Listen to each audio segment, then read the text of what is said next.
வணக்கம். செல்வகுமாரின் இலங்கைக்கான வானிலை ஆய்வறிக்கை 2025 டிசம்பர் 24 புதன்கிழமை அதிகாலை நிலவர ஆய்வறிக்கை. இலங்கைக்கு 28ஆம் தேதி வரை எங்கே மழை பெய்ய போகிறது, 29, 30, 31ஆம் தேதி இலங்கைக்கு மிக கனமழை, அதி கனமழை எல்லாம் இருக்கிறது. அது எங்கே அமைய போகிறது, இவையெல்லாம் இதுல பார்ப்போம். மேலும் ஜனவரியில தான் நிறைய மழை இருக்கு. பிப்ரவரி 15 வரை மழை இருக்கிறது. பிப்ரவரி 15 வரை தொடர்ந்து முன்னெச்சரிக்கை தேவை என்பதையும், நிலச்சரிவு ஏற்பட்டிருக்கக்கூடிய இடங்களுக்கு மீண்டும் குடி அமருதலை சற்று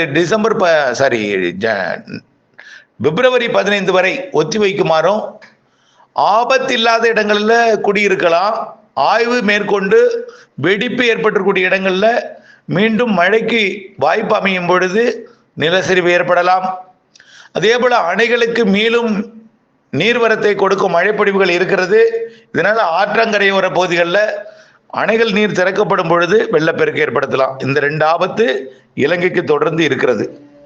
அதன் அடிப்படையில் இன்றைக்கு மழை எங்கே பெய்யும் என்பதை பார்ப்போம். இன்றைக்கு வானம் மேகம் சூழ்ந்து காணப்படும். இன்றிலிருந்தே இதுவரை மேகம் இல்லாத தெளிவான வானிலை, குளிரை மட்டும் கொடுத்திருந்தது. இன்றிலிருந்து படிப்படியாக மேகமூட்டங்கள் ஏற்படும். இதுல மழையை பொறுத்த வரைக்கும், உறுதியான மழைப்பிடிப்பை பொறுத்த வரைக்கும் கண்டிக்கு தெற்கே மழை வாய்ப்பு உறுதியாக தெரிகிறது.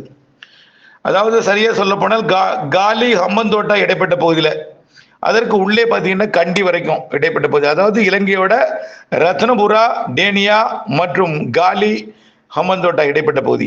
ஹம்மந்தோட்டாவுக்கும் இருக்காது, காலிக்கும் பெருசா இருக்காது. அதற்கு உள்ளே டேனியா மற்றும் ரத்னபுரா, கண்டிக்கு தெற்கே, பதுல்லாவிற்கு தெற்கே உள்ள பகுதிகள் மழைப்பிடிப்பை கொடுக்கும். இது அப்படியே உள்ளேயும் ஆங்காங்கே மழைப்பிடிப்பை கொடுக்கும். ரைட். இன்றைக்கு 24ஆம் தேதி இப்படி. 25ஆம் தேதி எங்கே மழைப்பிடிப்புன்னு பார்த்தீங்கன்னா, இன்னும் கொஞ்சம் பரப்பில் கூடும், கொஞ்சம் வடக்கே, அதாவது அனுராதபுரம் வரைக்கும் உள்ளே ஆங்காங்கே ஒரு சில இடங்கள்ல மழைப்பிடிப்பை கொடுக்கும்.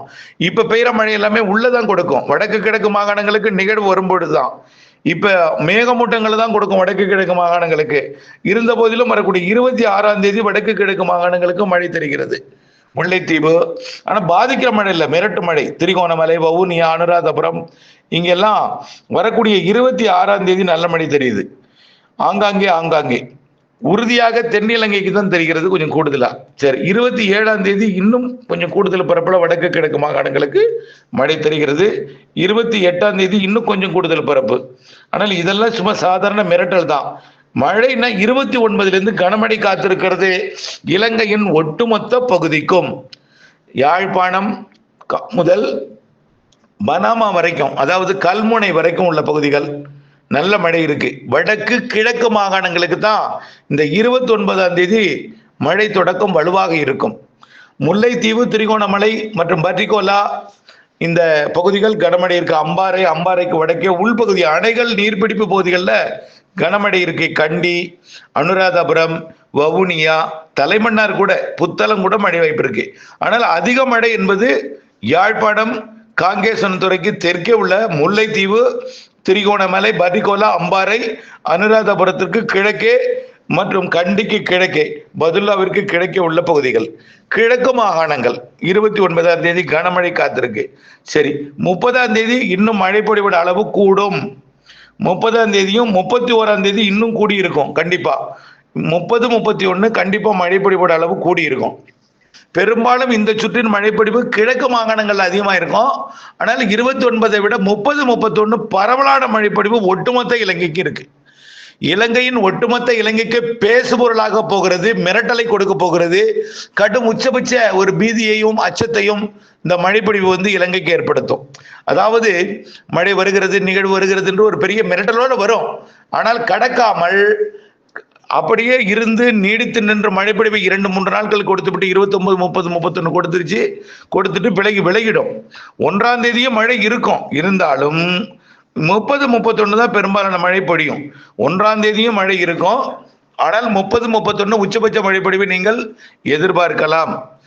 ஒட்டுமொத்த எல்லா மாகாணங்களுக்கும் உண்டு. இந்த கோட்டை மற்றும் அதனை ஒட்டியுள்ள பகுதிகளுக்கு கொஞ்சம் குறைவா இருக்கும். வடக்கு கிழக்கு மாகாணங்கள் முதலிடத்தை பிடிக்கும். கண்டிப்பாக எல்லா தமிழர் பகுதிகளுக்குமே ஒரு அச்சுறுத்தல் மழை. ஆனால் இப்ப பெரிதாக பார்க்கும் பொழுது தமிழர் பகுதிகளுக்கு நிலச்சரிவு இல்லை.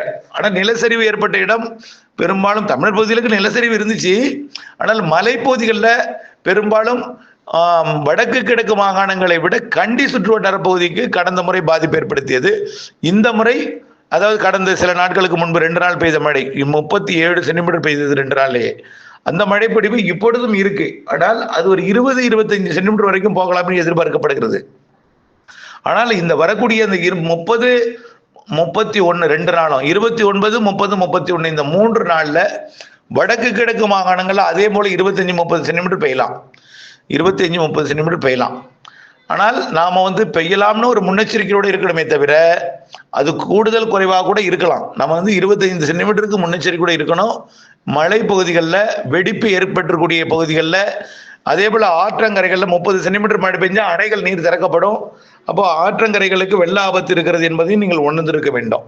ஆக நம்ம முன்னெச்சரிக்கை தேவையான நாள், மழைக்காக முன்னெச்சரிக்கை தேவையான நாள் 29, 30, 31. ஆற்றில இருந்து நீர் திறப்பு நாள் காரணமாக வெள்ளப்பெருக்கு ஏற்படக்கூடிய நாள் 29, 30, 31 பெய்யக்கூடிய மழை 31, 1, 2, 3 தேதிகளில் வெள்ளமாக மாறும். எங்க அணைகள் நீர் திறப்பின் காரணமாக அணைகள் கடலுக்கு பாயக்கூடிய அணைகளில் இருந்து நீர் கடலுக்கு பாயக்கூடிய வழித்தடங்கள்ல வரக்கூடிய 31 டிசம்பர் மற்றும் 1, 2, 3 தேதிகளில் மழை பொழிவு நாள் 29, 30, 31. நீர் திறக்கப்படக்கூடிய நாள் 31, 1, 2, 3. தெரியுங்களா? 31 திறப்பாங்க, 30 கூட திறக்கலாம், 31 கூட திறக்கலாம். ஆனால் அது ஆரம்பம் 31 அணைக்கு அருகில் உள்ள பகுதிகளுக்கு பாதிக்கும். பிறகு 1, 2, 3 தொகுதி வரைக்கும் கடலோரம் வரைக்கும் பாதிப்பை ஏற்படுத்தும்.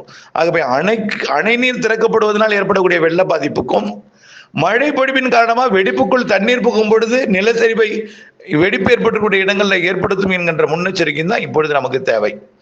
அடுத்தபடியா இதோட மழை முடியுமான இல்லை. 2-3 நாள் மழை பொழிவை கொடுத்துட்டு மீண்டும் அந்த நிகழ்வு சற்று விலகி மேலும் ஒரு நிகழ்வோட இணைந்து தீவிரமடைந்து 5ஆம் தேதியிலிருந்து 7ஆம் தேதி வரை மழை பொழிவை கொடுக்கும் என்று எதிர்பார்க்கப்படுகிறது. 5ஆம் தேதியிலிருந்து 7ஆம் தேதி வரை.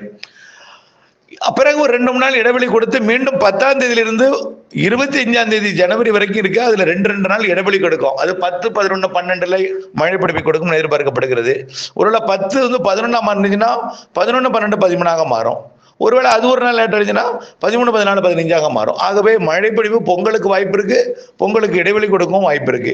எது எப்படியோ 3 நாள் மழை 2 நாள் இடைவெளி, மீண்டும் 3 நாள் மழை 2 நாள் இடைவெளி, மீண்டும் 3 நாள் மழை 2 நாள் இடைவெளி. அப்ப எத்தனை நாள்? 15 நாள். எப்பயிலிருந்து?